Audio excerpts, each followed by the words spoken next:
Eu sou Thiago Krasevski e hoje eu tenho que te avisar algo potencialmente perigoso para a humanidade. Nos próximos meses eu vou estar lançando o maior curso sobre maquiavelismo de toda a história da humanidade. Não é nem zoeira, tá ligado? Aquele período que eu sumi, então eu já tava projetando esse curso. Não esquece do like nesse vídeo nem de se inscrever aqui no canal. Eu quero falar contigo sobre os filósofos toltecas. Eles surgiram lá no México, tá? Seriam como xamãs, como curandeiros espirituais. Eram filósofos porque tinham sabedoria, mas eles também tinham esse lado místico, espiritual, conectado à transformação da consciência, elucidar as pessoas sobre o poder da sua própria consciência. E para os filósofos toltecas, o que acontece? Para te armazenar uma informação no teu cérebro, é necessário que haja um acordo entre tu e a receptividade dessa informação. Vamos supor que alguém muito idiota te disse o seguinte: não coloque o carro na frente dos bois, seja pé no chão. E aí tu começa a falar isso pros outros também. Os outros querem fazer um investimento, querem arriscar abrir uma empresa, e aí tu começa a dizer pros outros: olha, não coloque o carro na frente dos bois, não se arrisque, seja mais pé no chão. Acontece que o idiota que te falou isso não olhou pra realidade verdadeiramente, provavelmente ele olhou pra um discurso de outro idiota que também falou assim, ó: não coloque o carro na frente dos bois, e aí ninguém realmente olhou pra realidade. O que acontece quando alguém tenta, ser bem sucedido na vida? Porque se eles tivessem olhado de verdade, eles veriam que os caras mais bem sucedidos de toda a história arriscaram a ponto de arriscar até sua própria vida e a sua comida em jogo em troca do sucesso. O Elon Musk, por exemplo, estava indo à falência quando apostou na Tesla e na SpaceX. Se ele fosse à falência, ele não só ia ir à falência, ele ia ficar devendo 40 milhões. Imagina, o maluco ia zerar e ainda ia ficar com dívida. Mas suas empresas deram certo. Existe um grande investidor, um dos maiores do mundo, que ele diz o seguinte: pelo menos 2 vezes por ano eu quebro, porque eu investo toda a minha grana e fico sem nada. Então observa o seguinte, ó: toda pessoa que tem um discurso que ele é meio banal, tipo, que quer dar uma resposta muito simples para algo complexo, essa pessoa está sendo influenciada por outros seres humanos que não olharam para a realidade de verdade. Tem casos que arriscar vale a pena, tem casos que arriscar não vale a pena. Não é sensato dizer para todo caso possível: olha, não coloca a carreta na frente dos bois, o carro na frente dos bois. Só que quando as pessoas aceitam esses discursos, elas não percebem que esses discursos reverberam por todas as áreas da vida delas. O cara começa a economizar dinheiro para ser mais pé no chão, mas aí ele não compra livros, ele não faz cursos, ele não se aprimora, ele não compra algo mais luxuoso, ele não come melhor, tudo isso para ser mais pé no chão. Depois ele se pega vivendo uma vida bem horrorosa e não sabe nem porquê. Tudo isso porque ele não prestou atenção no que foi dito pra ele quando era pequeno, e aí ele introjetou essa crença de fora e passou a aceitar como paradigma. E aqui entra uma pergunta muito pertinente: como é que funciona esse acordo de aceitar essas crenças de fora pra dentro? Bom, o teu cérebro ele funciona com um pensamento de cada vez. Se eu te falar, compare os gostos salgado e doce,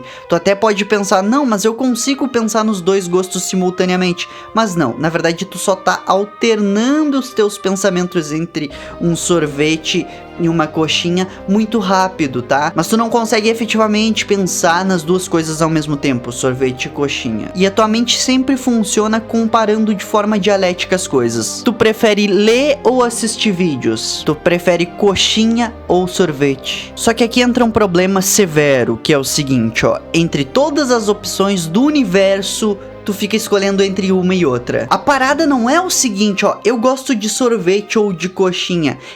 Eu gosto de sorvete ou de mulher ou de livro ou de quadros ou de o que for que seja, entendeu? Só que é um problema estritamente de pensamento que todos nós temos. A gente fica comparando entre uma coisa e outra, quando na verdade as opções são quase infinitas. Eu posso jogar futebol, eu posso lutar boxe, eu posso jogar xadrez, eu posso viajar ao mundo, eu posso aprender uma língua. Tá, mas lembra que a gente tá falando do seguinte: como é que funciona esse acordo entre tu e introjetar essa crença de ser uma pessoa mais pé no chão, ou alguma crença que te induza ao arquétipo do cara comum. A tua mente só pode ter um pensamento de cada vez. Esse pensamento geralmente vai ser com uma comparação dialética entre uma coisa e outra, e aqui entra um terceiro fator, que é o seguinte: o teu pensamento sempre persegue as tuas crenças, e as tuas crenças geralmente começam lá na infância, porque na infância tu não tem informação suficiente para comparar uma coisa e outra. Então os adultos te falam alguma coisa e tu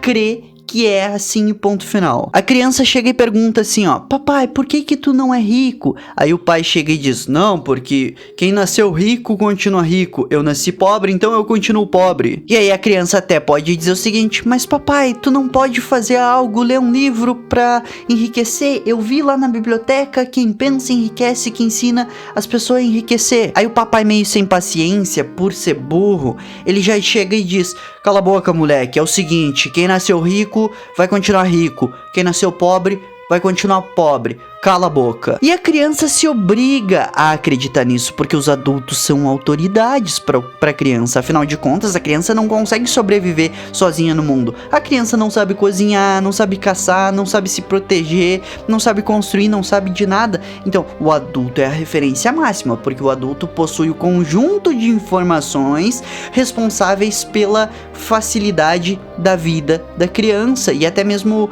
perpetuação dessa vida, continuação dessa vida, né? Então lá quando tu era criança, os adultos te disseram o seguinte: são os adultos que sabem das coisas. E tu, por ter crescido em mediações de pessoas que não foram tão bem sucedidas na vida, ficou perguntando para essas pessoas sobre as coisas, e essas pessoas responderam com a sabedoria popular: o rico continua rico, o pobre continua pobre. Só que agora tu já se transformou em adulto e tu continua pensando como aquela criança. Chega o Thiago e diz o seguinte, ó: pessoas que leem mais se tornam mais inteligentes, e pessoas que querem enriquecer têm que empreender, e sim, dá pra sair da pobreza e ir pra riqueza. Pronto, já é suficiente pra irritar um ignorante, porque na crença dele, na cabeça dele, que foi ensinado desde lá da infância, ele aceitou que quem nasceu pobre vai morrer pobre, mesmo com 1 trilhão de exemplos na vida, que é só olhar pra vida, tipo o Whindersson Nunes, pobrezão, conseguiu virar milionário. Felipe Neto, pobrezão, conseguiu virar milionário.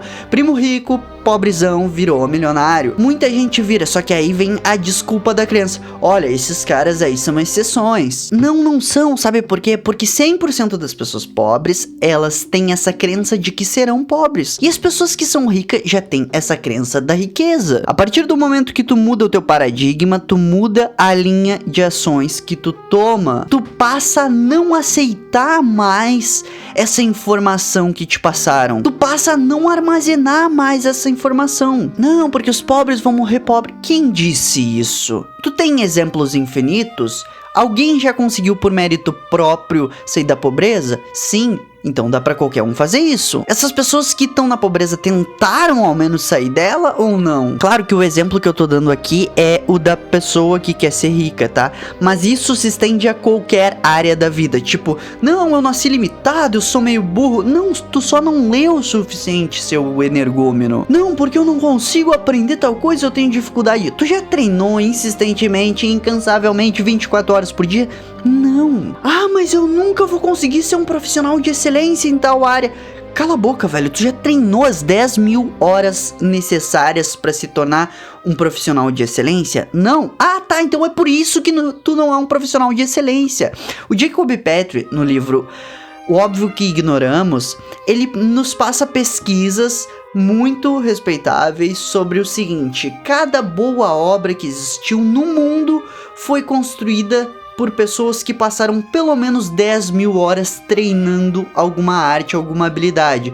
Por exemplo, o maior sucesso do mundo na história da música veio dos Beatles. Os Beatles fizeram seus maiores shows, as suas melhores performances, somente depois de 10.000 horas de apresentação.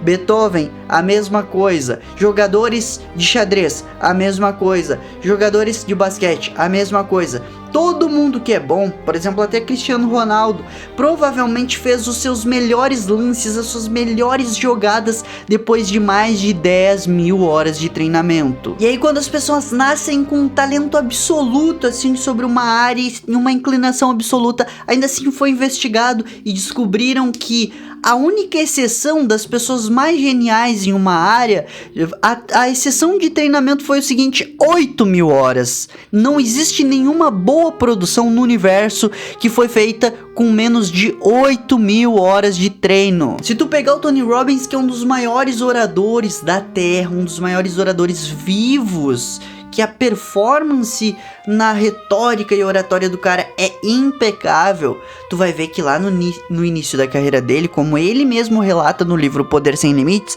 ele não era tão bom em comunicação. Só que aí ele começou a pegar todas as palestras que apareceram pela frente, começou a treinar quase todo dia, 2 vezes por dia, palestrando, e aí ele se tornou fenômeno e emergiu, né, como o Tony Robbins, o mago dos treinamentos, da PNL, etc. Livro Príncipe das Sombras, Maquiavelismo para Estrategistas, no primeiro link da descrição. Gostou desse vídeo? Não esquece de se inscrever aqui no canal e nem de deixar o like nele.